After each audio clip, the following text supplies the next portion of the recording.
We're recording. Oh, yeah. Here we In go. progress.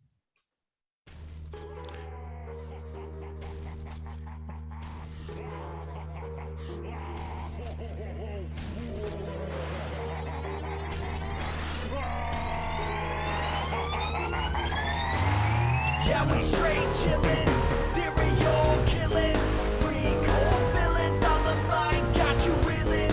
5-star rated from the floor to the ceiling. If you catch a 1-star, no time for feelings.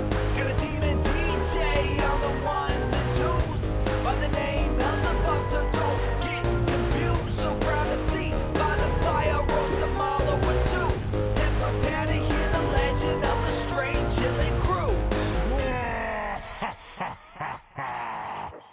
What up, nerds, and welcome to another post-apocalyptic episode of Straight Chilling, the weekly horror movie review show where you chill and we kill, slice, dice, and chop up yet another horror movie. My name's Bob. I'll be the host for the evening. This is episode number 366, recorded Monday, April 11th, 2022.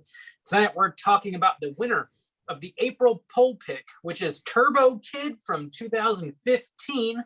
Before we get into it, let me introduce everyone else on the show tonight. First up, calling in from Washington, D.C., we got our boy, Randu. What's up? Hello, gentlemen. How's it going, buddy? Good to hear your voice. Good to see you. We're going to talk some nostalgia today or what?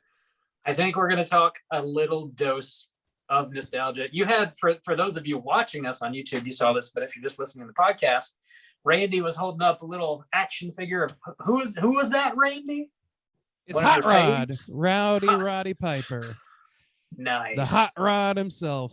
I got this at a now defunct junker shop in Jacksonville. Not even junker shop. It was a vintage toy shop. Monsters in My Closet. I very much loved it, and I'm sad that it's gone. I loved it, have but they this- sold shit. No, I'm just, it's great, actually. It's fantastic. There's a fine line between junker shop and a vintage shop. I'll tell you that. Yeah. Shout out to Lars, the owner of that wonderful store. May it rest in peace. Shouts out. Last but not least, calling in from South Korea, we got our boy Soju. What's up, man? Oh, what up? It's your boy, Synthwave Stains. Tight. All right.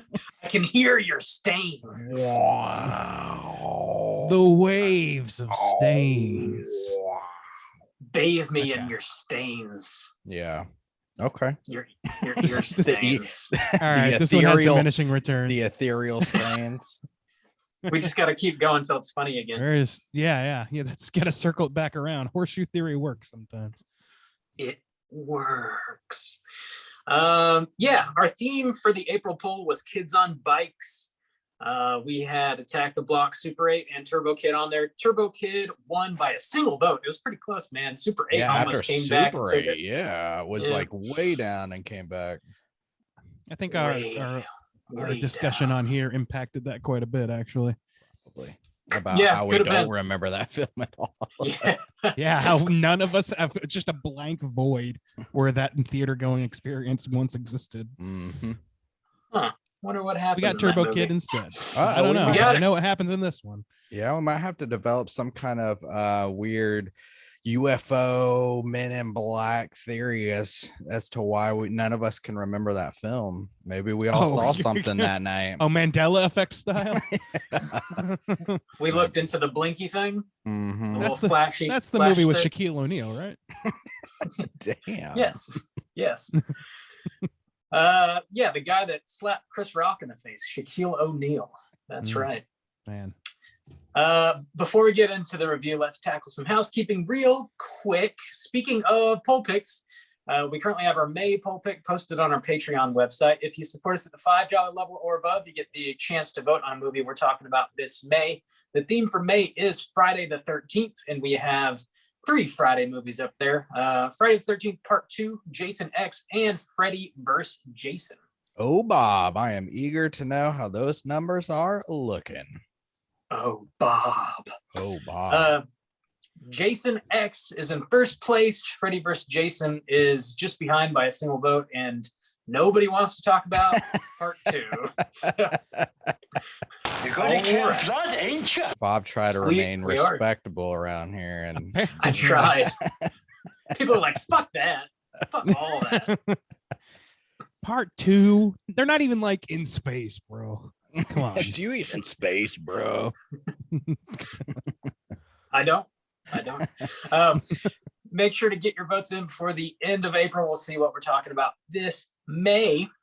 In other Patreon news, we're going to be dropping a brand new mini cast this Friday. If you support us at the $10 level or above, you get access to a whole backlog of Patreon exclusive episodes. We've got over 60 on there now, and we add to it every month. This Friday, I'm dropping a mini cast, and I am talking about Dexter New Blood. It's like season 9. Redemption season. Yeah. How much Harrison is in this show?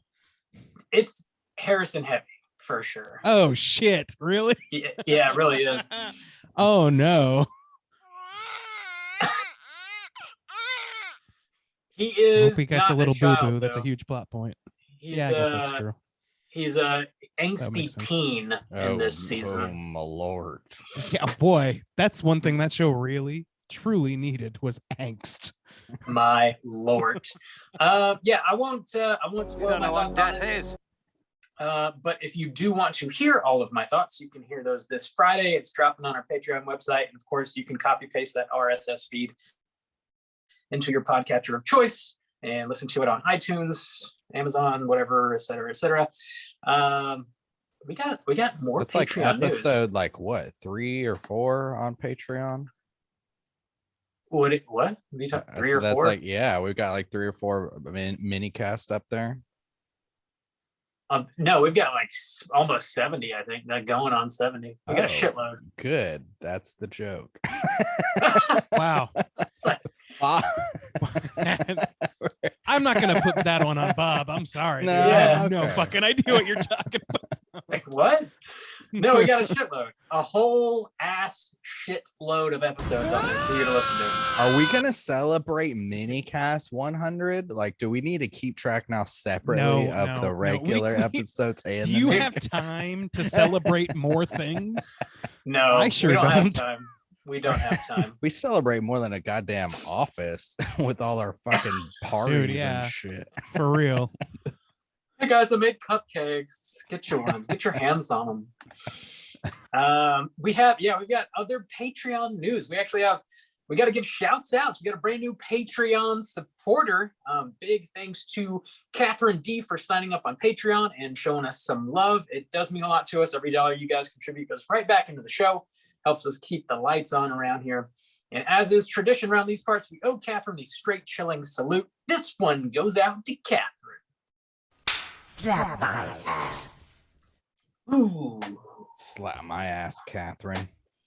Slap that bleached booty hole. Slap it. Jesus Slap it right It's- off. Christ. It's nice and We clean. don't need to prolong that bump. We really don't. We insist on making it weirder each time. It's better when it's weirder, right? Well, that's what the think. people pay for. That's the Slap me in the ass. Whoa. ooh, double down. All right. Yeah, playing it loose today. There's gonna Just be like- 900 bumps about it. But here comes the anus joke, Bob. Here we Oh, go. shit. Yeah, well, I got derailed. Now I can't. Yep. This Yeah, is big very, thanks. very well constructed, this episode. Big thanks, Catherine. That's about all we got for Patreon. We're doing something brand new. I mentioned this the past couple episodes. We're having a straight chilling meetup here in Jacksonville, Florida on Friday, April 22nd at 7 p.m. This is happening at a bar called Rain Dogs. We've rented out the back room there. We'll have a table set up. I'll be selling straight chilling merch and whatnot. It's also going to be a swap meet. So if you want to bring any horror merchandise, movies, figures, autographs, posters, anything you want to trade with fellow horror nerds, please be sure to bring that with you. We'll have some movies rolling on the projector. And we'll just be hanging out, having a grand old time. Just hanging out. Hanging out. Hey. Hanging out with Hanging out with my family. family. Having ourselves a party. Good God. The tracks Yeah. don't even fucking exist today. Fast and loose. I'm still warming up. It's just 8 a.m. over here. Yeah. Well, Oh boy. The only other thing I have here is we're doing another raffle. All you got to do to enter this raffle is leave us a 5-star rating and a nice little review on iTunes. You'll be entered into the raffle. And if you've already done so, you'll be automatically entered. So don't worry about that.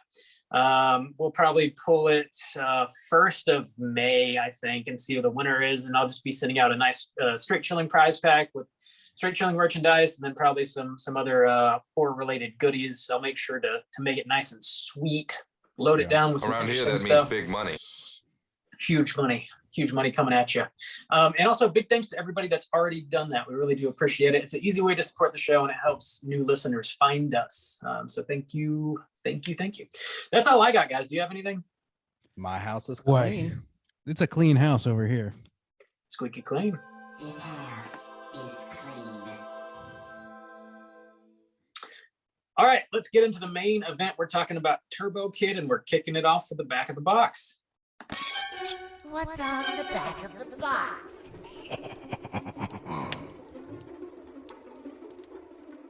Bob, I know. You got a box of this one? Come on. Have got it. this box. Ooh, It's an Ironside heavy box. It It doesn't They look actually- steel.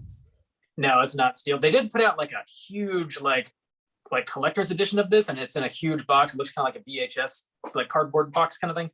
I don't have that. I've just got the regular Blu-ray.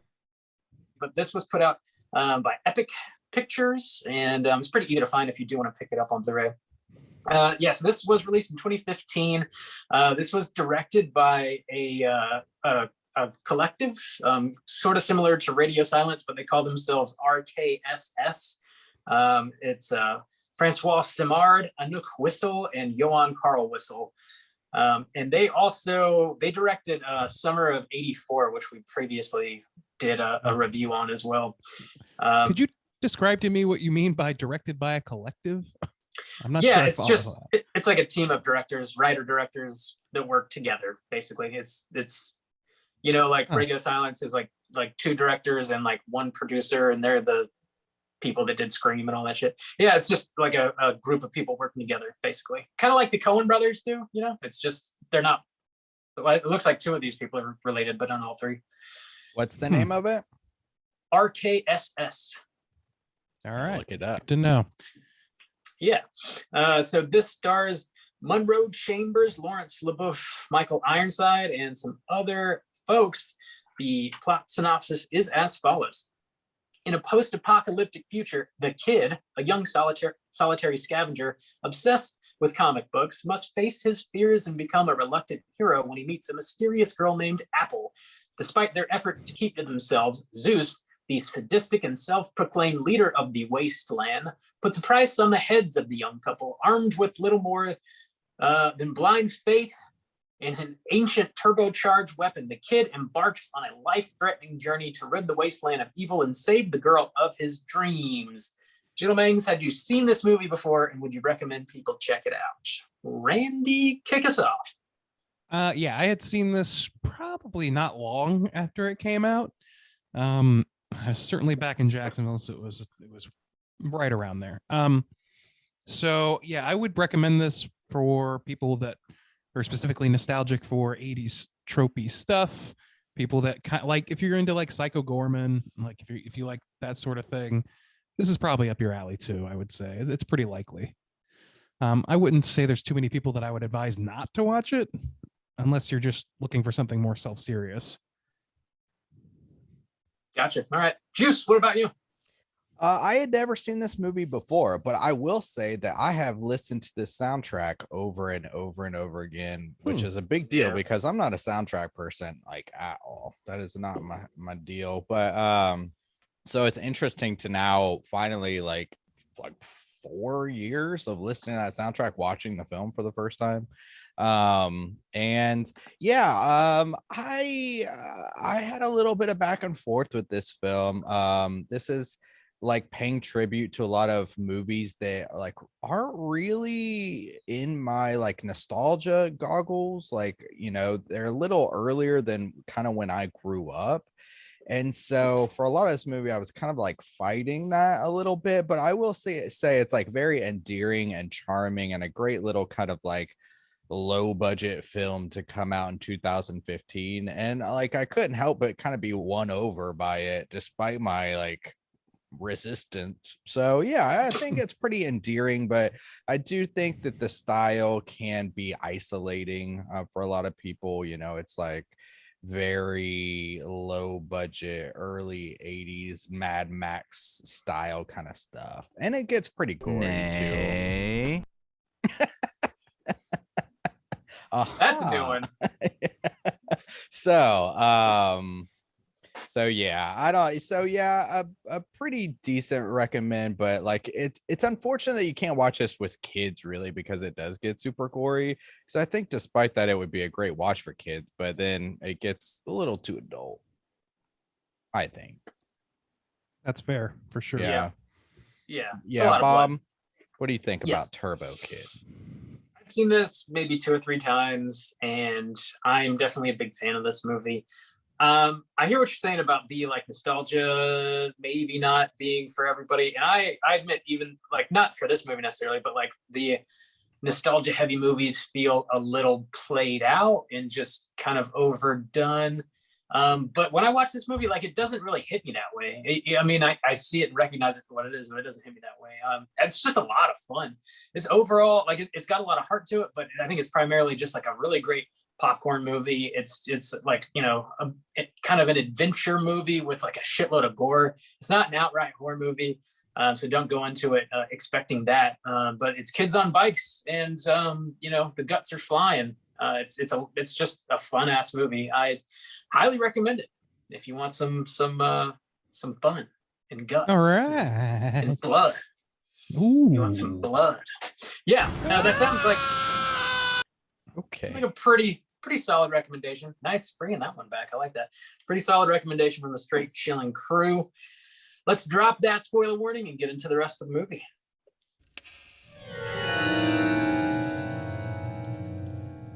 Spoiler warning.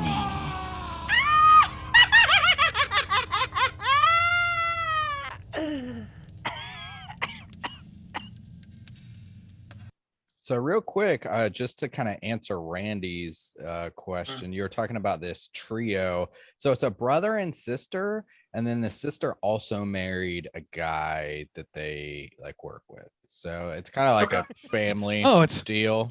Brother, sister, guy they work with. Okay. Well, now her That old husband, chestnut. yeah, or whatever, No, I because they know. got I just- married. But yeah, so yeah, they all are labeled as directors though. So Gotcha. It's just an unusual setup, and the way Rob phrased it made me think it was more people than that. But okay. yeah, I thought it was going to be like, I thought it was like almost anthology level number of directors. I was like, man, that seems like a shitty idea. Nah. So yeah, I do have the plot typed up. I'll blast through it real quick. It's fairly short. In post-apocalyptic 1997, we find our characters living in a place called the Wasteland, ruled by the evil Zeus, who uses a device to grind people into water. Our main character, simply referred to as the Kid, rides his BMX bike around the wasteland and trades for water as well as for his favorite comic book, Turbo Rider. He eventually runs into the eccentric Apple, and they become close friends. She is then kidnapped by one of Zeus's henchmen, and he narrowly escapes. He then finds the remains of the real Turbo Rider and takes his armor as well as his little wrist weapon. The Kid sets off to rescue Apple, but he's captured and thrown into an arena with Apple and an arm wrestling cowboy named Frederick. Together, the three of them defeat Zeus's warriors and escape. The Kid discovers Apple is a robot after she survives a gunshot. They go to a robot graveyard to find spare parts to fix her when Zeus's henchman shows up and Apple is decapitated by Skeletron. The Kid passes out. When he wakes up, Frederick has saved him, but he says Apple couldn't be reactivated. The Kid reveals Zeus killed his parents when he was a child for their water, and he and Frederick go hunt Zeus down to kill him. They defeat several of his henchmen, but just before the Kid is killed, Apple shows up and saves him. Zeus then shoots the Kid, Apple and Frederick.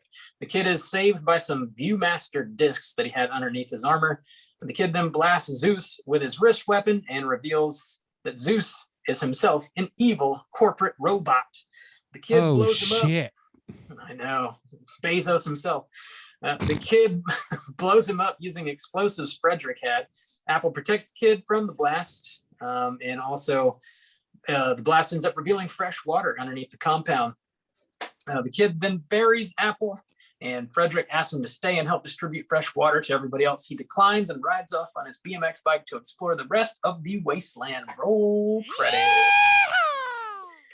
Yeehaw, partner. All right. Yeah, let's do this thing.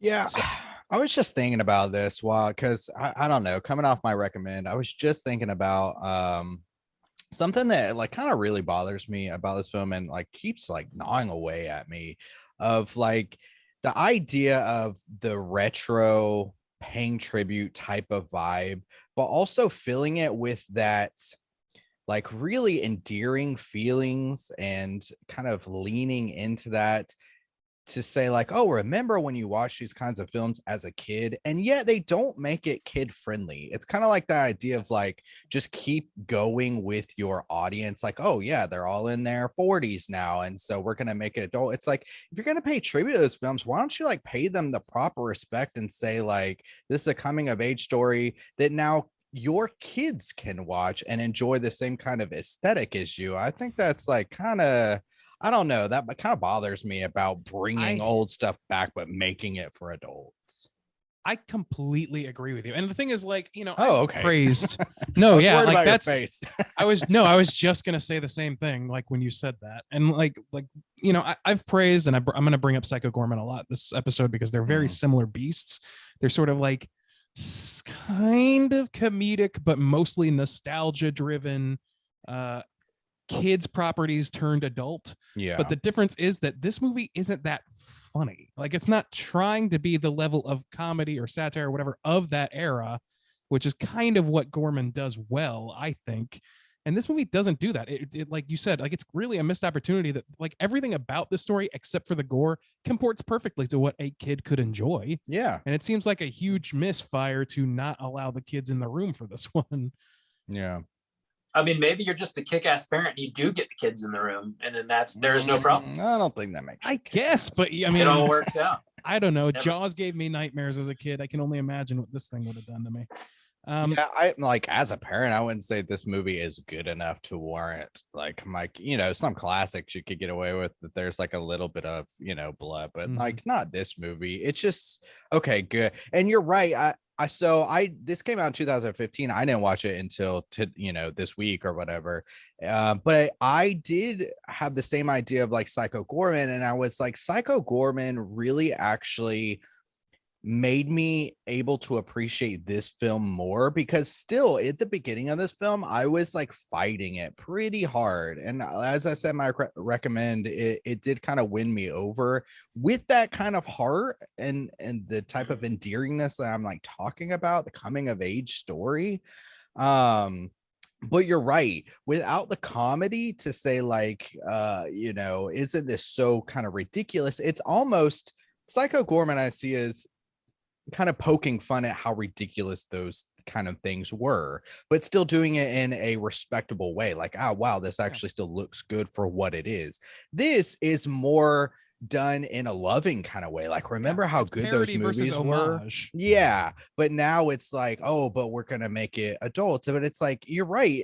If you had taken out the extreme gore, this would be a great movie to watch with your kids to bridge that cultural time gap. But you could totally even have like the deaths and everything could still be intact. You just don't revel in it the way a 40-year-old man wants to revel in it. Yeah, you revel like you don't make a bike that pulls for somebody's intestines out.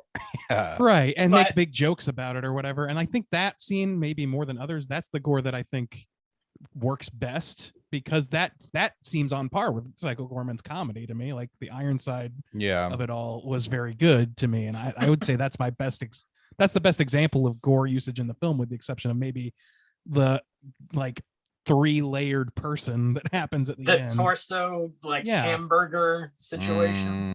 For me, the gore really has to be accompanied by really adult humorous things, because that makes it a full-fledged adult movie instead of an homage to a kid's movie, or instead of like making a kid's movie and then just tossing some gore at it. So yeah, I not to love the reiterate gore too and much, but- I love the gore in this movie though. Like yeah, if you the took it out, practical effects are pretty good on their face. if you Sorry, took it Bob. out, I feel like I would be left wanting a little bit. Like there is ultimately a lot of heart, specifically towards the end of the movie when you get these like flashbacks of the kid with like his parents and his mom's like fixing his little viewfinder and stuff, and then we see that like Michael Ironside ended up killing his family, and you're like kind of feeling for him. And then when Apple dies and stuff, it's very heartfelt, I think. But if you removed all the gore from like the adventure section of the movie, I feel like I might be a little bit bored with it. I mean, I guess it would probably be still like if your target audience was like younger kids, it would probably be engaging enough for younger kids. But I feel it might feel kind of like hollow to me. Really? I think because of the disagree. budget being so low. Do you? Okay. I Well, disagree, but primarily because, and this is going to be where I'm sure there's going to be people calling for my head. I was pretty bored with this movie both times I watched it. I did not find this movie very engaging. I didn't find it all that charming, although I can see why somebody would. It really just didn't hit me like you said. I didn't have the nostalgia boner for it exactly. I also it felt sort of pandery to me, but it wasn't pandering to me, so I couldn't benefit from the pandering. And if you're going to do that, like I can sit through movies like that, but usually they're movies that are like meant for families. And this is like kind of this weird amalgam that doesn't feel like it really truly knows what it wants. And that's kind of my core problem with the movie. And if you took the gore out, yeah, I would probably be equally as bored with it, but I would at least be able to watch it with kids and justify it that way. And the kids, I think as a kid, I would have enjoyed this more because it's like live action anime. It's kid friendly Mad Max. It's something that like it's He-Man, all that shit. Yeah. That shit appeals to kids. It does not need like it needs like a basic story, which it has. It needs stakes, which it has. It needs rad looking fucking characters that look like action figures, which it has. And that's really and an adventure. Like this is a good family film ruined by good gore that belongs in another movie, in my opinion. So I didn't feel it pandering at all. Sorry, just no, go ahead. Yeah, I mean, like one of the things that I liked about this, because a lot of the nostalgia bait type movies do feel really pandering, and they're just trying to cash in on your nostalgia and not really like honoring the thing. They're just like, you like this bullshit, so I'll throw it into my movie just because it'll make you watch it.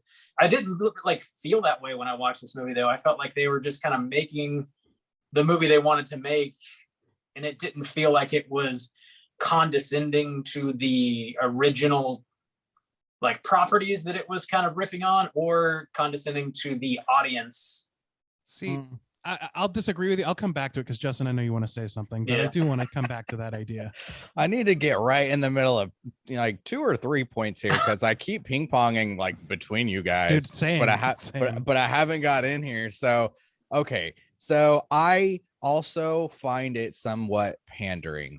But I also kind of understand Bob's point. Like, even though I made the point of like, yeah, it sucks without the gore to have these kids, I do kind of understand the point of I kind of brought it up in A Girl Walks Home Alone at Night, where I was like, she really is kind of avoiding a lot of dialogue because I don't think she's particularly good at writing dialogue. And maybe that kind of just masks her ability as a filmmaker. Maybe she's trying to stick to her strengths.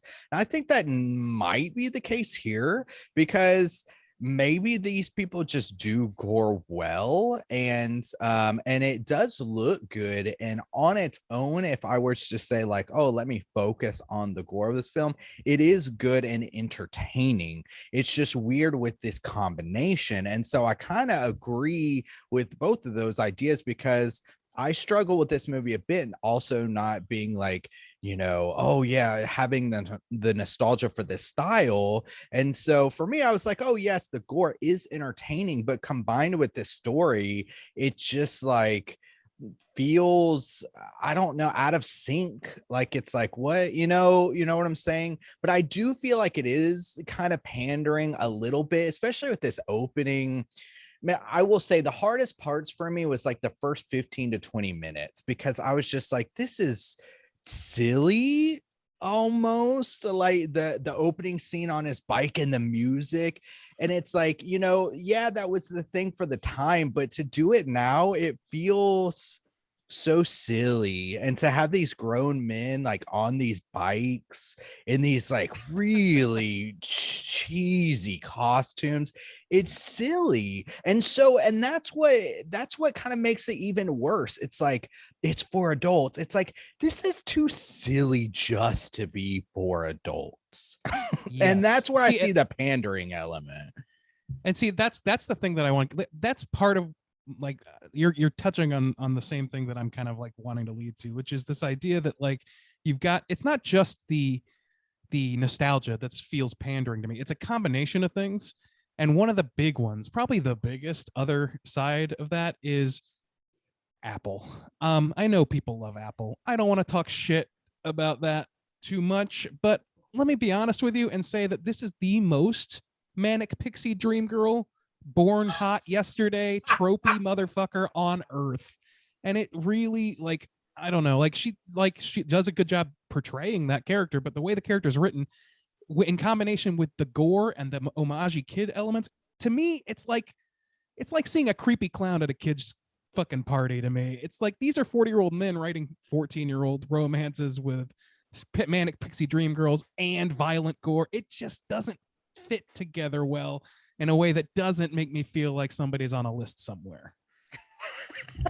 Man, I gotta say, I'm like kind of relieved because I agree with that. And I thought I was gonna be, I know this is kind of like, or I've always heard this film as kind of a beloved type of film. And when that chick popped up, she was, when I said the first 15, 20 minutes was a struggle for me, that in the same kind of way, when it popped up, I was like, oh man, this is a little too much for me. Now, where it ultimately led, I thought she kind of maybe evened out a little bit. But they laid it on pretty damn thick in the first, like in her introduction, and like as they start to progress, and I was like, I don't know if I can handle this. It's just so like, I'm glad to hear those disparate words in come out of tone. your mouth, because I was feeling a lot of the same things, and I thought I was going to be alone in my principles. Not at all. And that's what I thought about this movie to begin with. Like, people really love Apple, and I understand why. To me, it's a little try hard. They're trying. This feels very much like fan fiction-y. Like it's like when somebody writes porn fan fiction for Harry Potter. It's like, don't do that. Like, do that if you want. I'm not saying, please, no kink shaming. Do whatever the fuck you want. But I, having watched this movie, I would not read that, and I would not choose to watch a film that depicted that either. Yeah, because it's weird to me. I think Bob has some thoughts on this one. Yeah, I'm sorry, Bob. I'm alone in my principles here, I guess. I didn't pick up on any like weirdness at all. Like, I don't know, she's just like a hyperactive robot. I don't know, and there's nothing like sexual happening between the two. It seems like pretty friendship based. Like, I don't know, it didn't feel like they weird. almost kissed like in the first 20 minutes. Yeah, I mean, and then again at the end. And she's like the only girl in the film. And she's a damsel in distress. Like female, I don't know. Yeah. And she's a manic pixie dream girl trip. To me, it's like it's Zooey Deschanel distilled into the most hyperactive version of that. I mean, yeah, I guess I can't disagree. I just didn't like, my mind didn't go there, I guess, when I was watching it. I just kind of took it at face value for a crazy robot. That's fair. I didn't take it as necessarily like this is so creepy, even though I was like kind of creeped out. I'm not gonna lie. Like when you talked about the clowns, that kind of clicked for me. When she just popped up and I had the same word popping in my mind, try hard. I was like, this is super try hard. I was like, God damn, because she just shows up at a playground and is like 110% from the get-go. You know, there's not from a different movie. Yeah, basically. There's not this kind of lead into the relationship. Now, once their friendship had been built, that's where I started to be like, okay, this movie is winning me over, and now this feels more authentic. But like, they just had to force it there to get you there. Like they had to be like, Mhm. here's a person and here's her personality. It's in your fucking face and you're going to swallow this. And I was like, God damn, And see, like- nothing like set this up well. Or I don't know. It felt very I agree. I Her kept name's thinking Apple. try hard. I mean, to me, it's like I don't think that I was fully won over.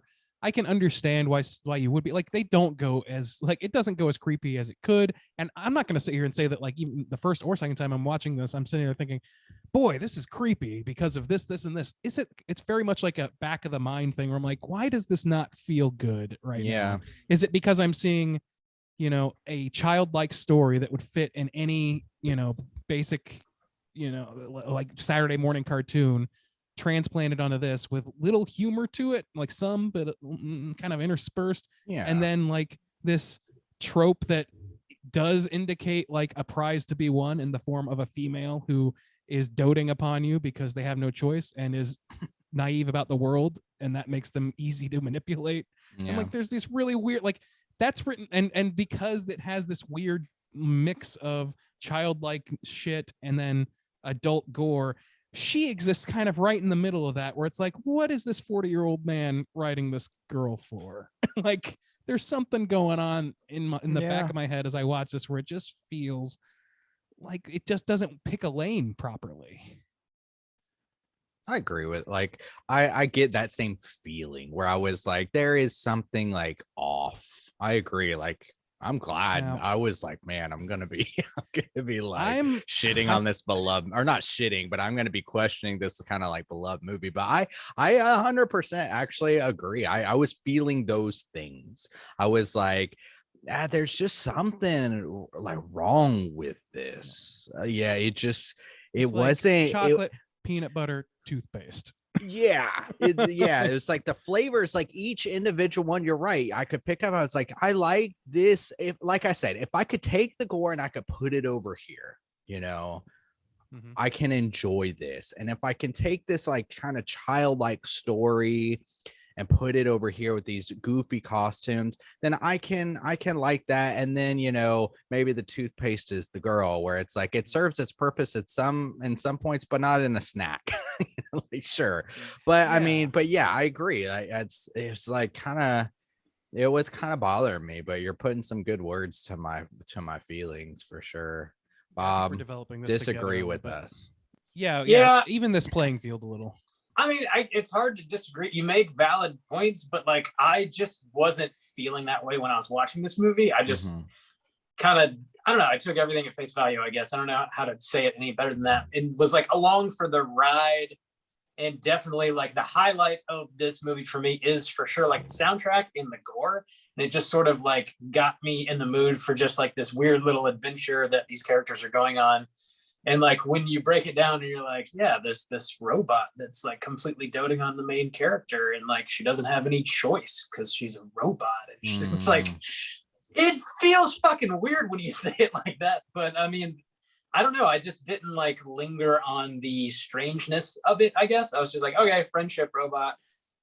I'm down with it, I guess. I found her like quirky and funny enough, like she's introduced and, one of the first things she does is like tell her corpse ex-best friend or whatever, like not to worry about her. She's fine. She's got a new friend.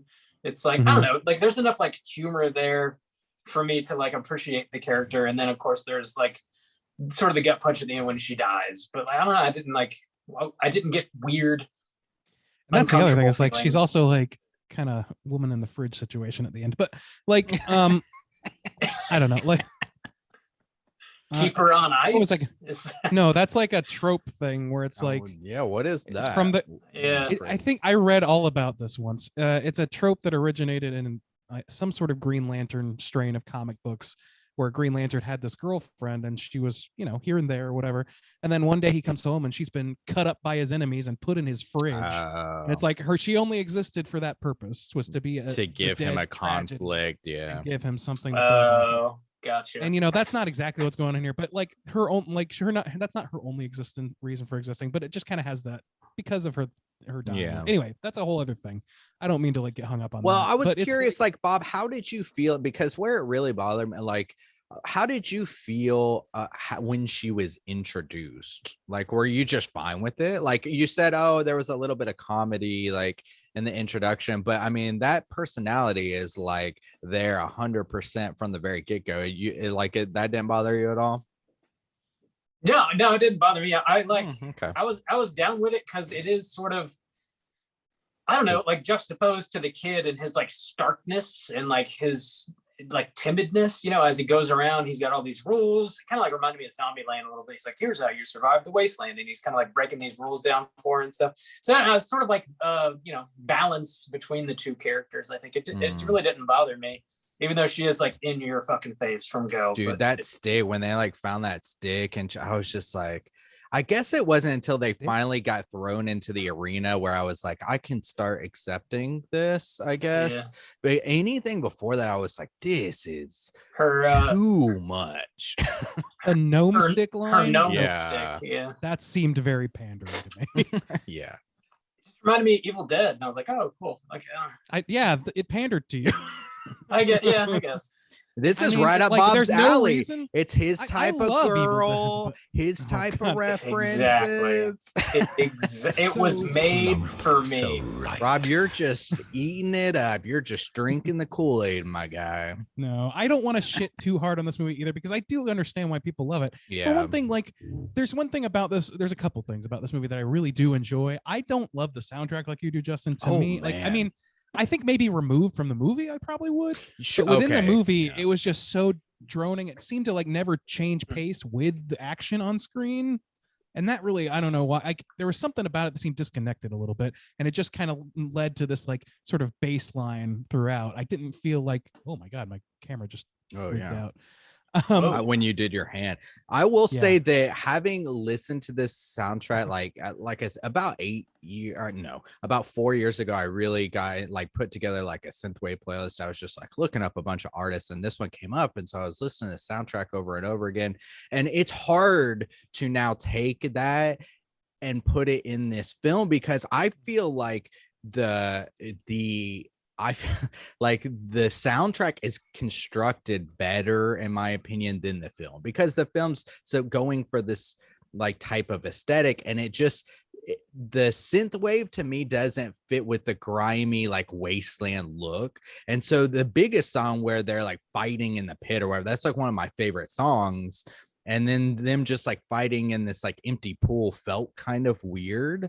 But so it's hard for me to now inject the music into this film. I would just say like it's another one of those elements where I'm like, if I can remove it from this film, then it's amazing. Like it's so good. But in the context of this film, I kind of agree, like, ooh, like that doesn't necessarily gel too well with my brain. I don't know. Bob, you like I don't this know a when lot it is. too, don't you?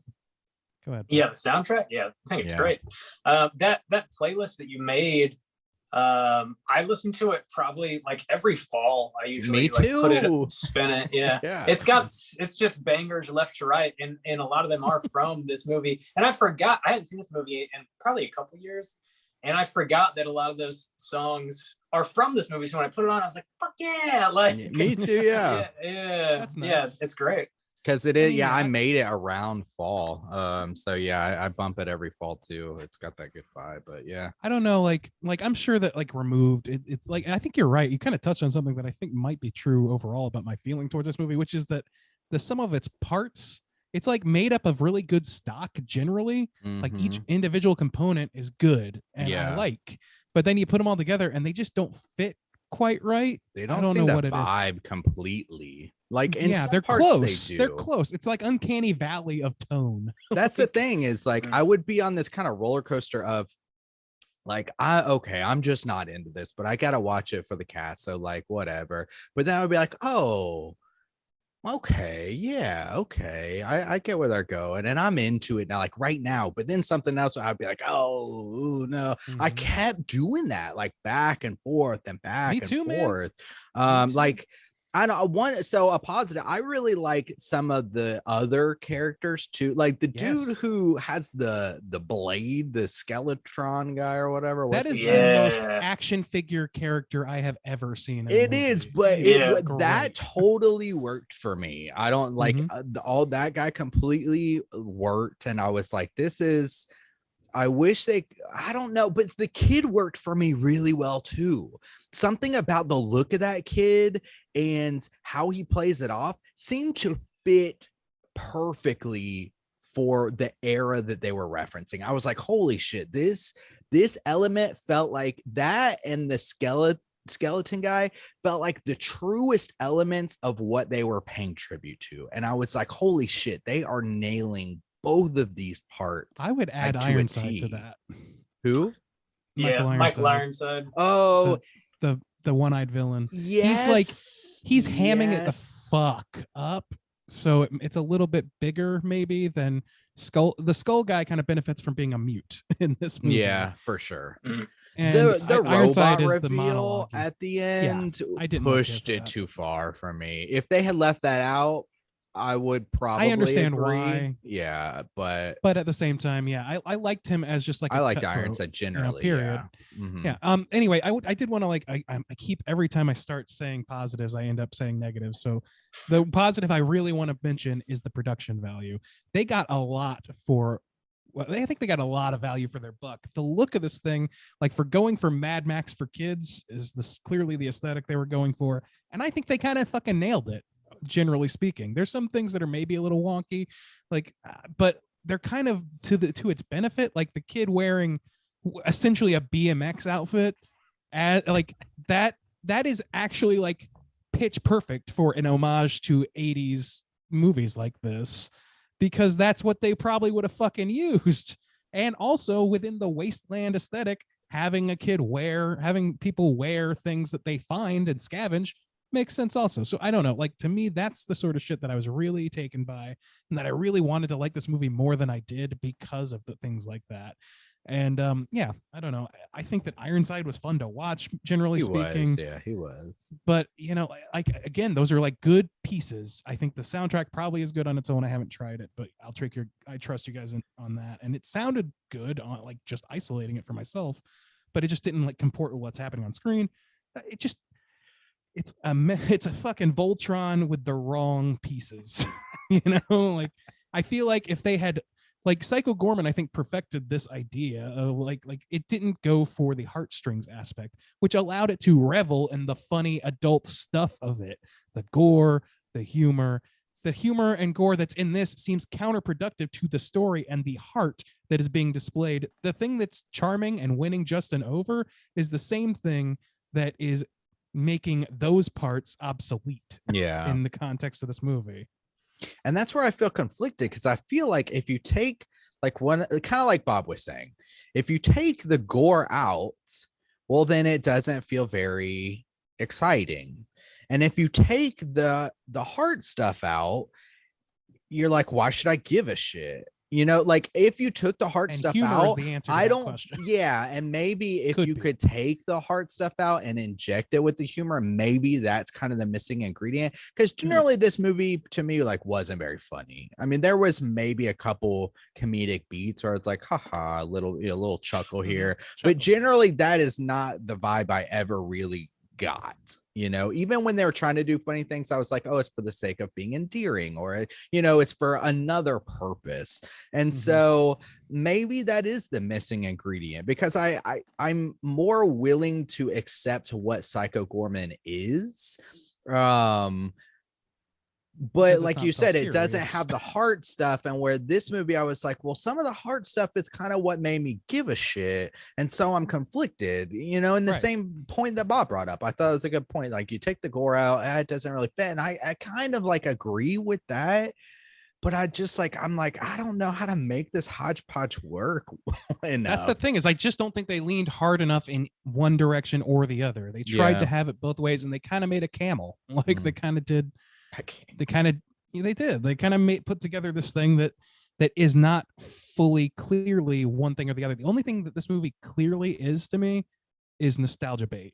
Like that's that's 100% on the level clear, and I don't think they would begrudge that title by any means, and they shouldn't.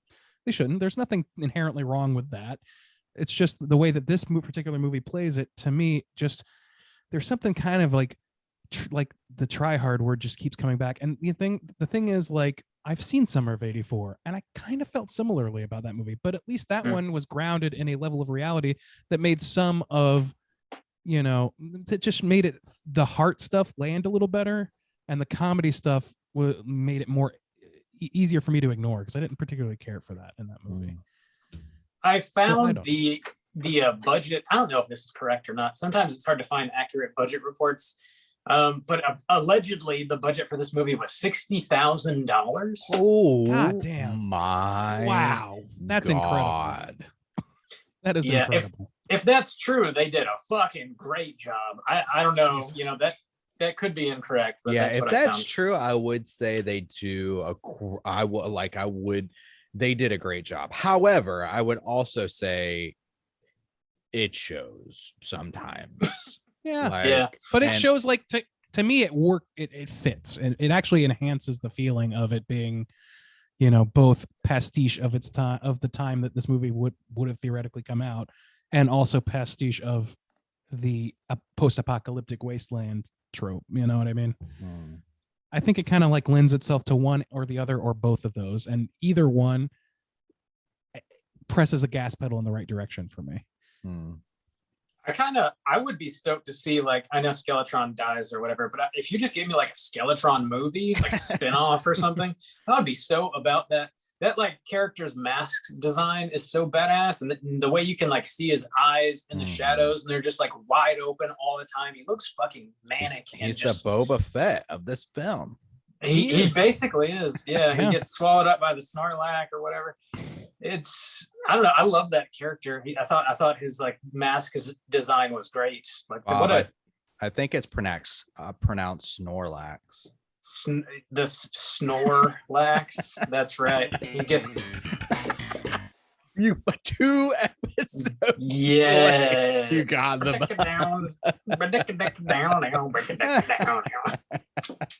You should have put that after my synthwave stains line, and that would have just really heavy lies the crown over here. Can't always get it perfect. Can I be Newman? I'm Newman. Sure. Sure, Bob. The least predictable character on the show should be portrayed by the most predictable man in the class. Randy, you're Elaine. You're our Elaine. I do have those dance skills that the ladies pine for. Uh-huh. Perfect. We're all cast. You got it all figured out.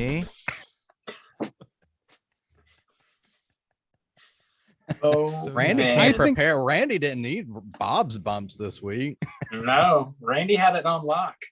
I mean, when you asked, Randy even asked at the beginning, "Hey, Bob, you got any bumps?" But it's like, how would you even fit them in? I did some house cleaning. Okay, all right. This house is clean, so all right. Nice. All that.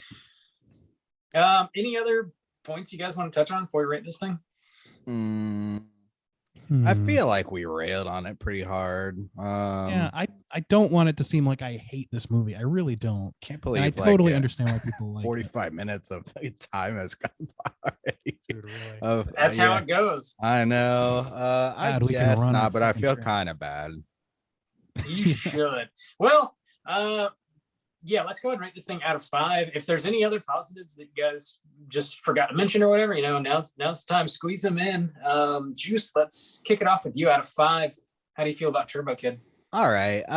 So some of the positives, I kind of like there was something about them fighting together in the pit that felt okay for me, and then they went on a journey. But even the kind of reveal of, oh, she's a robot, and even the reveal of this guy's a robot, I was like, man, they're really throwing a lot at the wall here.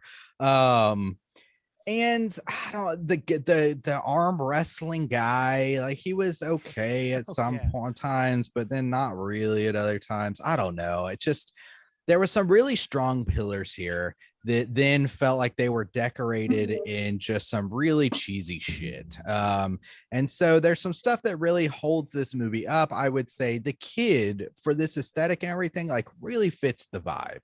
I would say they got some great villains. The Ironside was really solid, and then the skeleton guy, really great. I love that. I love like the action even from that guy and from the kid. I love that he was kind of like this endearing, innocent kind of guy, but then he's coming out and he's got his weapon and he's standing up for himself and he's like, whatever, ready to fight. And that worked. I like their little journey that they go on to the graveyard. When she kind of dies, it is sad, but then it also is kind of like pandering, like Randy said, like, oh, this is just to sacrifice somebody to make you feel something, and then that kind of feels shitty, honestly. I don't know. At the beginning of this, I was having a really hard time getting into it. So I would say the first 15 minutes, because it looks so shitty in a lot of elements. These dudes are arm wrestling. This girl shows out of nowhere. She's going 110%. It was hard for me to get into it. And had I not already watched Psycho Gorman, and had I not had to watch this for the cast, I would have really struggled, I think, on my own. I'm glad that I got through it, because as it kept going, it pulled me in more and more and more. And ultimately, I was like, oh, yeah, I'm really glad I watched that. As I said before, I love the fucking soundtrack, Removed. I think it's great. The gore is really good. Like that bicycle thing, that's very clever and that's nuts. The guy with two half of bodies on his head, like that's ridiculous and fun. The guy cutting people's heads off with the saw and shit. Like it all looked good, especially if their budget was $60,000. So there's a lot to praise here. But also it's a bit of a hodgepodge. It's like all these crazy flavors on this super low budget, and not everything works. And I think that's fair, though. I mean, I think they did a good job for what they had, but I think it might be a little overhyped at this point. I think I'm going to give this movie a 3 out of 5. All right, a 3 from old booty hole stains. What? I hope everyone's Bleach. listened to last Booty hole episode. stains. Right, yeah.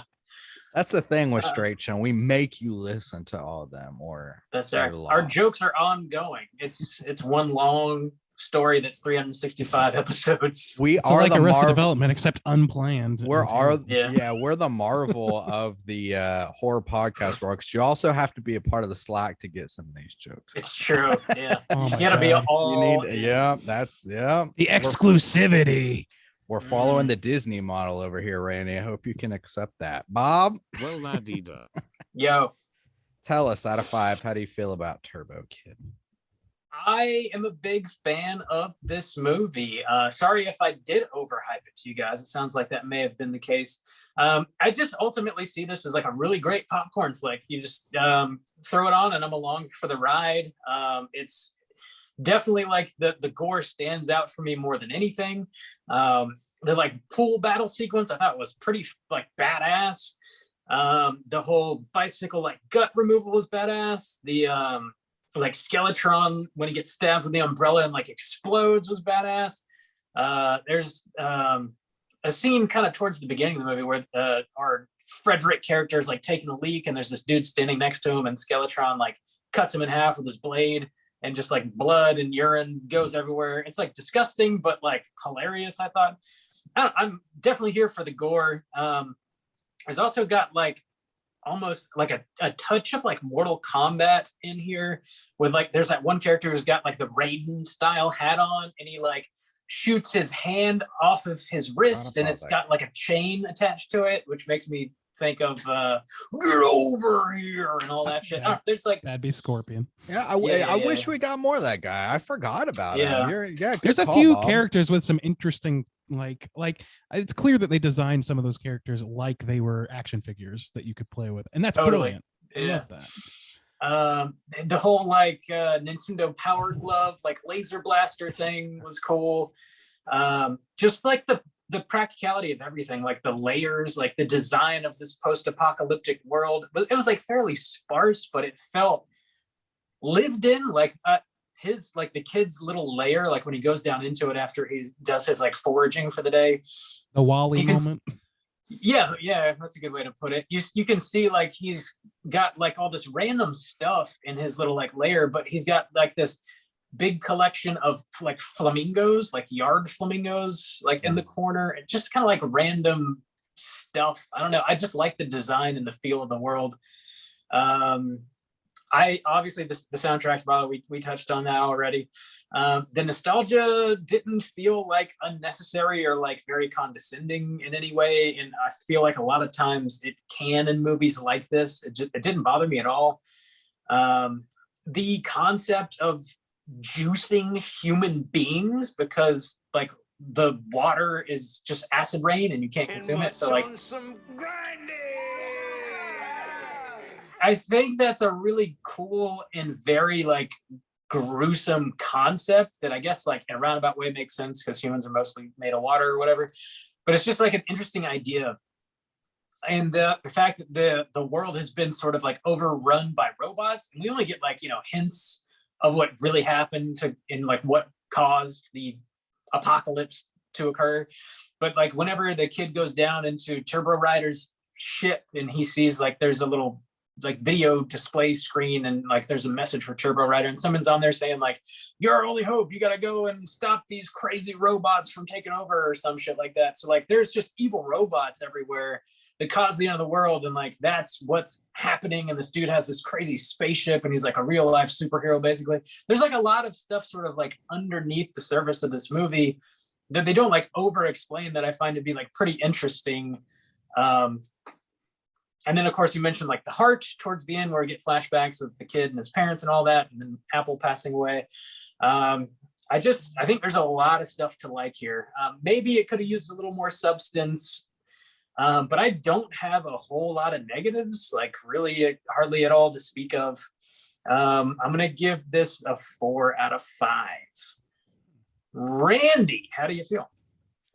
Yeah, so I'm largely in alignment with Justin on this one, as is clear. I think okay, so again, like I mean, I love parts of this thing. I just don't love the way that they are meshed exactly.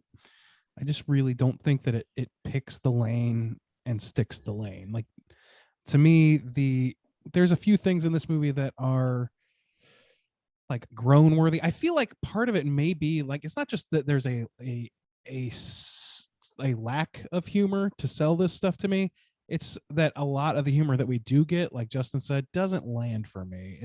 That's where it really feels try-hardy to me. Like having the Manic Pixie Dream Girl supply so much of the comedy aspect, it doesn't work for me. But then you have Michael Ironside saying, "Do you know how long it took to set this up?"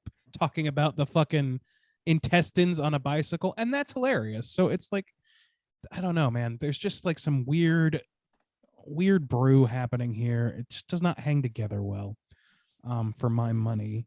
And It's not Jolly's I think bro, huh, Randy?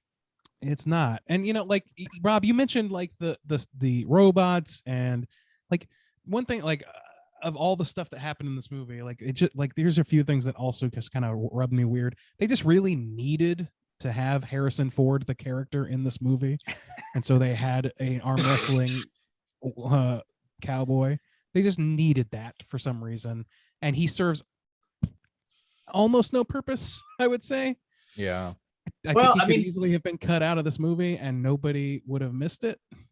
I like that character, to be honest with you. I like that he is basically just like Harrison Ford playing Harrison Ford, but I think he does like bring some comedy to the movie, and the fact that he sort of acts very flatly and like he's an archetype, and they lean into that. Like, they flesh the kid out and the kid feels like a real character, but a lot of these tertiary characters don't. But I think that's sort of charming and was intentional. But sorry, please to me, it's continue. Just drinking that Kool-Aid, Bob. I like to me, it just you feels hard. like it just feels like he's there to be Harrison Ford, and they're trying to make him Harrison Ford, and he's never gonna be Harrison Ford. He's never gonna be that character exactly. He's gonna be a weird pastiche that isn't as funny and isn't as likable, and also story-wise could be excised completely.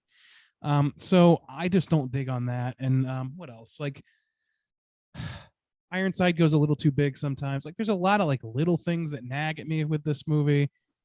So it just really drags it down for me. And I feel like there's a great movie hidden in here, maybe a couple of them, if they had just really not tried so much at one time. If they had, it just, when I say it's pandering, I don't mean that it's like condescending to the viewer necessarily. It's almost like pandering to themselves, like, or it's like, oh, and we can have this and we can have this. Oh, and then we'll have it turn to a robot. And oh, and this like, and that's like ambitious, like great. I love ambition, whatever, but they don't pull it back enough to where it's either grounded enough or ridiculous enough to hit a pleasure point for me.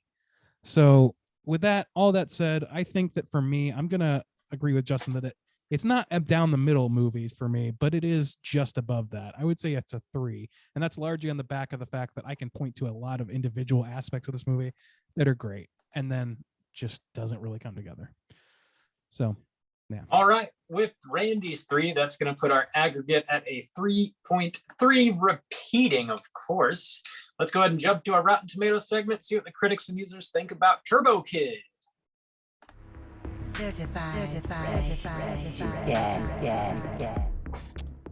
All right, ladies and gents, this is the Rotten Tomatoes segment in which I'm going to have these gentlemen guess within the best of their abilities what the critics and users aggregate score are for Turbo Kid.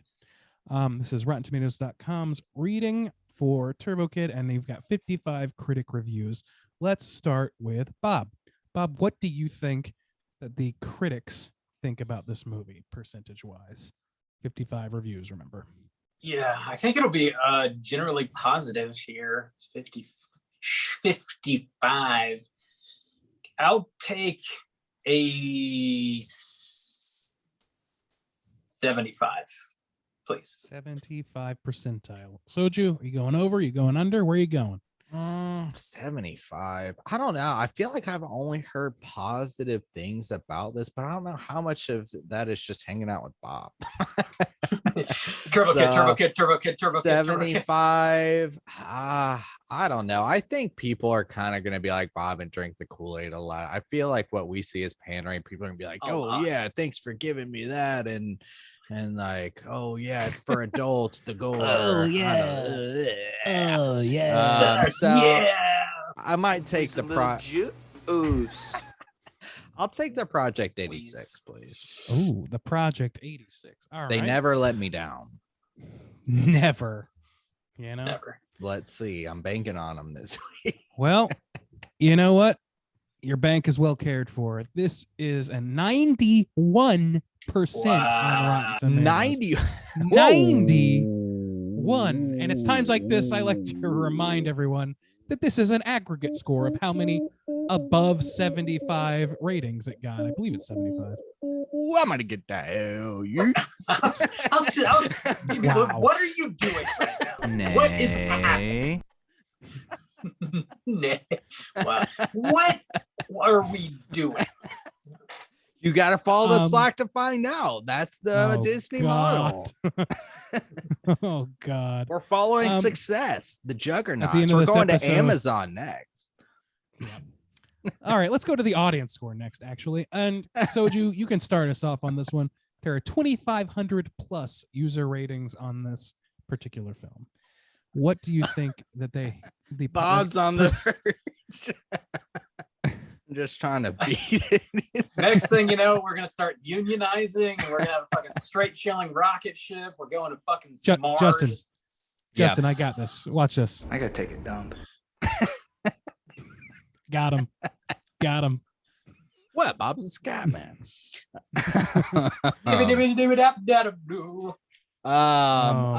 Let's see. I will take critic. I think that's gonna be high too. I mean, users. I'm gonna double down. The boys, give me the 86. I'm gonna double down. All right. Yeah. Let's see. One day I'm gonna look up a song so I can reference it when we talk. Dude, maybe we'll get a P86 bump one of these days. No, probably not. Bob, 86 to you. I was thinking the users would be higher than the critics, but that's nuts. Yeah, that's pretty high. Crazy. I'm gonna $1 juice with an 87, I think. I'll go with that. 87. All right. Well, you fucked up, Bob. It's a 77% audience Damn. score. 77%. The There you boys go. got me that hell yeet sweet. Nay. Is that gonna be my bump every time for the hell Yep. yeet? Yep. You know, we have a hell yeet bump. Nah. No, we don't. All right. So yeah, the audience score is 77%, the critic score 91%, and the critics consensus reads as follows. A nostalgic ode to kids' movies of yesteryear, Turbo Kid eyes the past through an entertaining, albeit surprisingly gory, postmodern lens. I guess. Hey Bob, Postmodern. Hi. remember when I got that hell yeet sweet? The I whole know. thing. What's the deal with the airlines? I mean, they give you these little bags of peanuts. You can't even open them. What are they thinking? All right. Randy, you gonna read some funny shit or no? Yeah, I guess I'll try. Do and a find user negative review review. this time because last time that show was really fucking funny. Okay, yeah, we'll go to the users. That's fine. Give me 1 second. Stretch Critics for are me for too a second. serious. Too serious. Just like us. Last week we got the but in the end, at least the dude had tits or whatever. That Yeah, shit's well, cracking. at least the dude had to. Thank God for that. Surprise tits. All comes back. In Okay, the here's a negative. I don't know how funny it's going to be or not. We'll find out.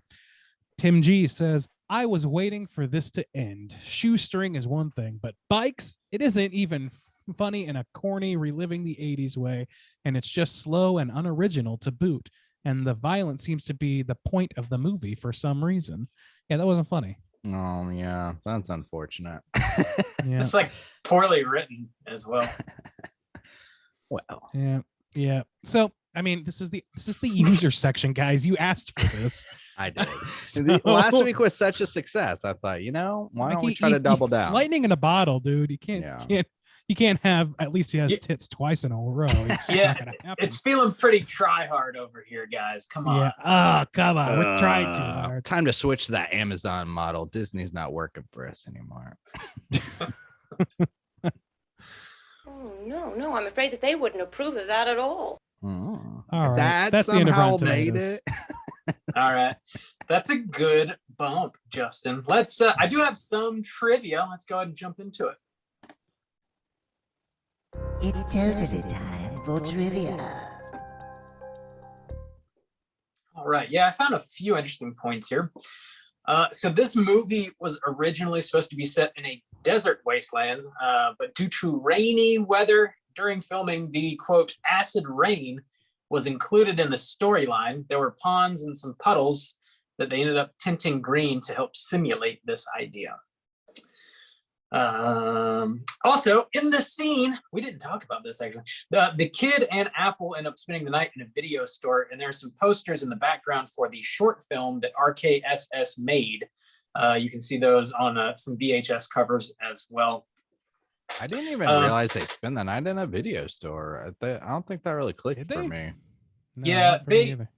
They burned some VHS tapes in like That's a big right. film canister to keep warm. I didn't is quite. I didn't Horror. quite get that. Yeah. It's like find every single pore you can to God. extract 80s Oh. nostalgia from. Remember Oh, VHS? Oh, I say that as God. somebody who has been to the last blockbuster in the world. Do you guys remember burning Oh. CDs? So the Bernie the, CDs. the I love that short. guy. Oh my God, the short that this movie was based on is called T is for Turbo, and it was a segment that was submitted for Aunt Timpson's horror anthology called The ABCs of Death. Aunt Timpson ended up not selecting the short for his movie, but he was impressed by the approach of the filmmakers and liked the short enough to help them expand their idea into a feature-length film. The last little bit of trivia I have here is on September 28th, 2016, a sequel to the film was officially announced. One day before the announcement, Le Mateos released the official music video for the track called No Tomorrow, which served as a prequel to this movie. And I looked up Turbo Kid 2 on IMDb, and it's listed as in pre-production. But I mean, this was announced in 2016 and it still hasn't gone past pre-production. So I don't know how likely it is. I found like a little interview as well with the directors, and they were talking about how they have the script written, but they're going to need more money to make it happen. It's going to be closer to like a Mad Max Fury Road kind of thing is what they're going for. And I guess I would assume they're having trouble locking the money down, or else this movie would have already come out. Yeah, they're gonna have to like come out with some other like hot new property to get the people behind that, I think, or get the money people behind that anyway. Yeah, I feel like. Yeah, I don't know. We'll see. We'll see what happens. It's kind of like in the rear view at this point. This is 7 years old now. Yeah. Pretty crazy. Yeah. But that's pretty much all the trivia I had.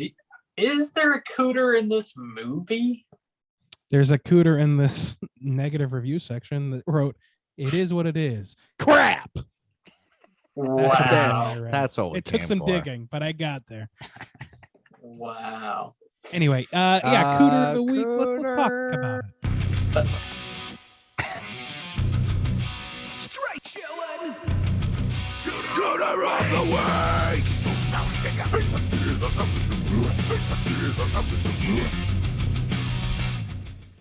Juice, what is a cooter and why do we hunt them?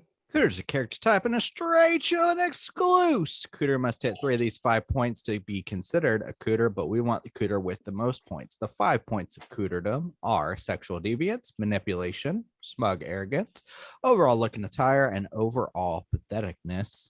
Boys, I don't know. Is there a cooter this week? Maybe not.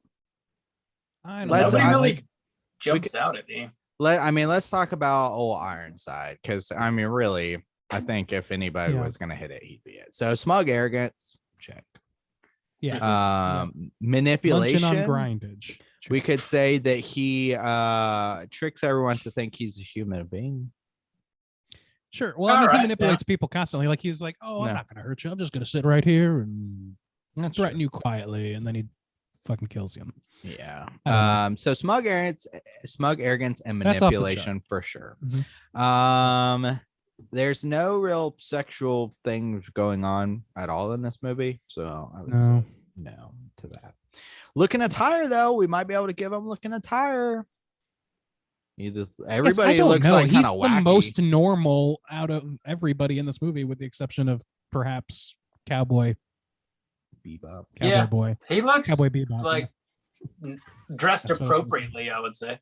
Yeah. Okay. I mean, damn. he's got his little eye socket thing going, but other than that, he's just wearing like a pretty dope duster coat or some shit. Is he pathetic? So if he's a robot and he That's doesn't, pathetic. he doesn't need to drink water, I Pathetic would robot. assume. So why does he give so much of a shit about water? Control? I Troll. guess? Like, Yeah. Okay. I think so. That seems to tend more to manipulation to me. Yeah. All right. Yeah. Yeah. I kind of feel like he doesn't really, and he doesn't strike patheticness really. He's pretty on top of shit and not unbothered 99.9% of the time. Okay. He was the only one I thought could maybe hit enough, but I don't know if we're gonna get him. Yeah, I don't I don't think think anybody so. really hits that. hits that No. mark. Frederick, no. Skeletron, no. The Kid, no. Apple, no. Like I'm not getting vibes from anybody really. What about the directors? Since Randy was accusing them of I didn't want to say it, only but, Randy I was accused accusing them. J'accuse. No. I think that what happened, I mean, honestly, I don't think that anything that I pointed out was an intentional thing by any means. I think it was fallen ass backwards into by maybe some spaghetti tendrils of thought that are thrown at the wall here. Yeah. Fallen ass. Yeah. And Bob bought it hook, line, and sinker. I Oof. bought the fallen ass. Fuck what you heard. Fuck what you heard. Yeah, this is Cooter free since 2015. Let's go ahead and talk about what we've been watching this week. Hey gang, what you been watching? Randu, what have you been watching? Yeah, so I got pretty dog sick this weekend, so I did a lot of watching and a little bit of gaming and stuff. Watched that new Netflix documentary about Jimmy Savile. Is that Savile? Excuse me, I think they pronounce it Savile.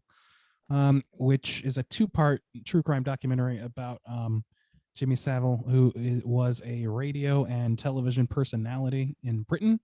I had heard this man's name dropped here and there. Have you guys seen any of the trailers for this or anything like that? No. I just saw it on Netflix. I'm interested in it. I'd never heard of him before. How was it? So it was all right. I think that, like, you know, obviously the story itself is entirely fucked up, as the true crime docs tend to be. I would again say that this is another, you know, it's basically 3 hours of material around there, and it could have very easily been an hour and a half. This does not need to be 2 episodes, 2 parts. They spent the entire first part covering basically the public facade of Jimmy Savile and not his underlying crimes, maybe hinting at it here and there to keep you engaged. But they didn't really get to that shit until the second episode. And I was like, this, man, can we just get to the story that's here? Because I can just, you know, I can think about Bill Cosby all day long. You know, like, I don't, this is, and that's really a similar thing to what's going on here, except it, like, I don't want to go into what it is, but like, this guy did some fucking heinous shit. He deserves to be in hell forever. And yeah, it's he, no, listen, watch it for sure. He deserves to be in hell. And I don't know what else to say. Like, it's well put together, except for the length of it for me. And you know, I was That's happy to what learn more she about this said. content. Okay. Too soon.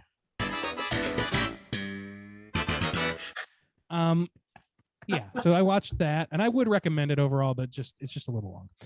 I've been continuing to watch The Thing About Pam with Renee Zellweger, which is a dramatization of the crimes of Pam Hupp, which is another true crime adaptation thing, which I'm kind of souring on, but I like this one. The voiceover guy, the guy who made the podcast, is the guy who does the narration, and man, his voice is soothing as fuck. I could listen to that guy talk all day long. And it's just a fascinating story to watch it unfold. And Renee Zellweger is doing a pretty great job. So good for her. I've been watching a series of little short animations on YouTube called, or by a guy or by someone called Terminal Montage, or I don't know if that's the name of the show or the guy. And apparently it's pretty popular because he's got millions of views on this shit. But it's, there's like humorous, like flash animation style recreations of basically all the like SNES and N64 games that I grew up on. So it's like, it's a nostalgia bait thing, but it's also pretty funny. And I think the humor in it is pretty great. I would recommend that. Rewatch The Ring. You know, it had more impact when I was 9. I'll tell you that. It's not bad though. It's just, you know, I have fonder memories of it than I got out of it this time around. And speaking of nostalgia, I have been playing through Ocarina of Time. I got to the Forest Temple yesterday, and I intend to complete it tonight. Like the Forest Temple or the Forest Temple. Okay, yeah, gotcha. The adult Forest Temple. And buddy, yeah, I feel like I remember every square inch of that game, but you don't. Like, I mean, unless you're a speedrunner or something, there's a lot of little things about that game that I'm like, wait, what the fuck do I do now? Especially once like, you get to a goddamn water temple. Jesus Christ. That even know, the whale guy, Jesus. Dude, the fucking water temple got me hung up on this game as a 12-year-old or whatever, however old I was, for like a year. And I just had to set it aside for a while. And then I came back to it and just like brute forced my way through it somehow. Anyway, confusing part of the game, but it's a great fucking game. And I am living for the nostalgia in it. And then last but not least, I watched the comedy special Comedy Monster by Jim Gaffigan. Not his best, but still pretty funny. I love Jim Gaffigan. I think he's pretty funny guy. That's it for me. Right on. Juice, what you been watching? Not a whole lot. I was watching that new Marvel show Moon Knight, that's got Oscar Isaac in it. And it's okay. But it's only 2 episodes in, and I feel like all the Marvel shows kind of take a little bit to kind of get into a little bit. They're relying a lot on CGI, which surprisingly for Marvel's not looking too great. They're usually on point with their CGI. This one's looking a little rough. Ethan Hawke is in it. He's a villain, and so that's interesting. He's a good actor. Actually, the cast is like pretty stacked, honestly. So I'm intrigued to where they can ultimately take it. But yeah, it's okay for now. I finished the first season of The Good Place, so I'm now in the second season, so I know what's going on now. Man, How do you feel about that? is Jacksonville ever not going to be a global joke? I think not. Man, it's gonna be a few. It's gonna be a few millennia, maybe. Dude, Jacksonville is just the biggest joke in any aspect Purely that you and could simply pick. evil. Like anything. So that's it's just like I feel like anything that I get involved in. Oh, let me check like the NFL. What's going on that? Oh, the Jacksonville. It's a joke. Oh, let me watch this new show over here. I have no idea. Oh, Jacksonville's a joke. It's just like that's It's just got a death curse. apparently it's got a death curse. Except for Straight Chilling Podcast. I mean, we're thriving, so thank God. For Obviously, thriving. I think That's that's because largely, 2/3 of us are separated. that. Yeah. I think it's largely because of the Jaguars sucking for so long, and that's just what people know about our city is True. that they got a shitty football team. It's I like bet- One but easy year to they'll even- do. be good, and everybody will be like, "See," and then they'll be bad again. But They'll be, Ash like versus the Evil "See?" Dead, like that had nothing to do with the Jaguars. Yeah, I love that. I mean, it was like They've Ash's gotten a favorite reputation place. for being trashy and shit. You know? Yeah, we do. You know Yeah. that Campbell's like lives in a place called Jacksonville, but it's not Florida. I think that's where that joke came from. Oh, okay. I gotcha. I think it's like Jacksonville, Wyoming, or some shit, Montana. That's somewhere. Oh, out okay. west. I did know not Really. know that. That's my. I might be misremembering that. So double check.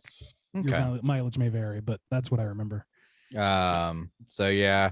I watched, so let's see, Good Place and Moon Knight. Oh, I started like a couple years ago. I had watched that entire Vikings show, but I had stopped at like their last season at the time. So I recently saw that there was a 6th season that's on Netflix, and I started watching that again.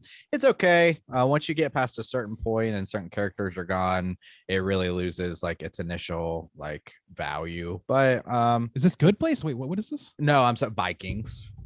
Vikings. Oh, Did I okay, say sorry. that? Maybe I missed. No, I might have glossed it because I was Maybe. reading something. I but go started. ahead. Yeah, I watched it like several years ago, and now I'm just finishing season or getting into season 6. So, but other than that, I just have not had. I had fucking midterms last week, and I just have not had time to watch shit. So, yeah, that's about all I've been watching. Robert, what you got? Did you pass all your exams? Dude, I fucking did. Thank Jesus Christ. Proud of you. Proud of you, buddy. Fucking midterms, my lord. Yeah, I passed. B's and A's. I know, man. Check out that sweet Korean. That's some Wow. difficult shit right there. I watched a handful of things this past week. Randy, you spoke about this on our last episode, but Everything Everywhere All at Once came out. This is the latest A24 hotness, and it's not a horror movie at all. It's about the multiverse. It's got like a lot of pretty sweet like action, like kung fu martial arts kind of It's a sequences. sci-fi action. So yeah, science fiction heavy for sure. It's also got like some almost like Tim and Eric level of like absurdity in certain scenes. It's like it's a crazy tone. Like the movie's kind of all over the place. And it was like a wild ride that I fully enjoyed. I really, really had a great time with the movie. It's a long one too, but it doesn't feel long. It's like 2 hours and 15 minutes or so. But like by the end of it, you're just sort of like completely enthralled, or at least I was.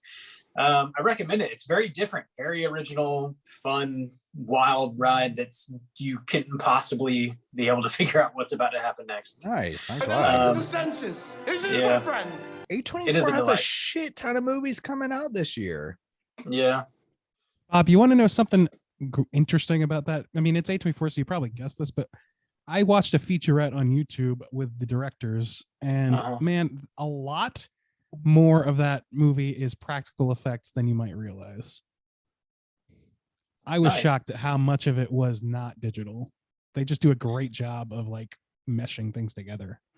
Nice. Okay. Yeah. Yeah. It's like pretty wild. There's a lot of insane stuff happening on screen. So if the majority of it's practical, That's pretty tight. I Most want of to it make comes some- through the editing. Tell me that editing isn't top tier. Yeah. That shit's Oh, incredible. it is. It's like, I've been wanting to talk There- about this for 2 weeks. I'm sorry. yeah, I know. I can't like reference specific scenes because it'll spoil it. But there's like one Yeah. scene in that movie where I was like, this took somebody a year to make, and it was like a minute worth of footage. I was like, this took more fucking effort. It's great. Check it out.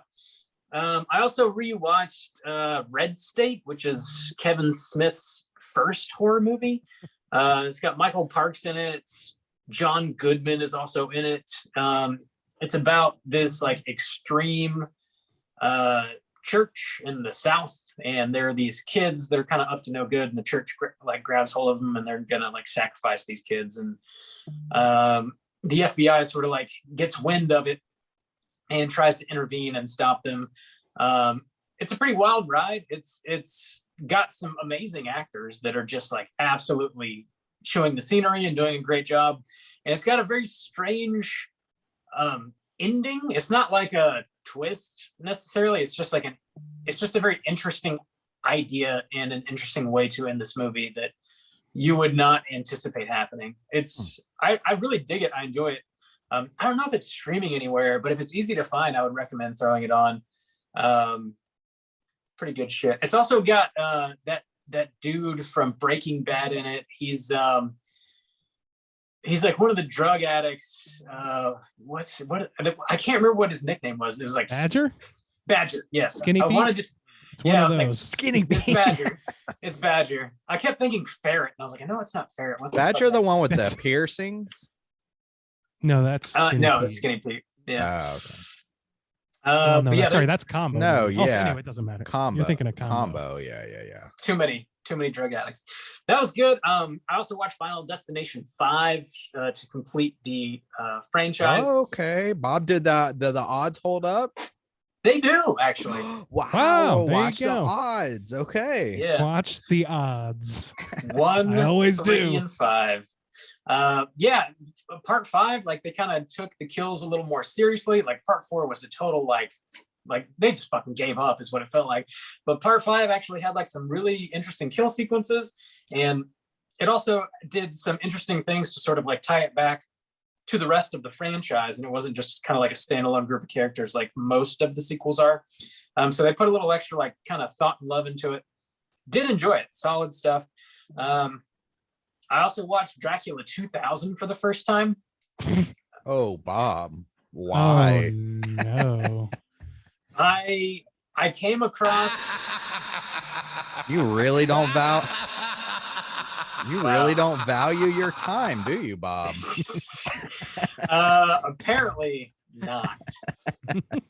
This movie is bad. What? Real What? bad. But it's got 2000 in the title. 2000. That can't be a mistake. It's got Danny Masterson in it with his little perm. He shouldn't be in anything else other than that 70s show. He is not a vampire. He should not. He should be in prison, from what I've He heard. should Well- be in prison. Yes. I don't know what all that, like, I've not read up on whatever he did, but I believe you. If that's your take, I would probably have the same take.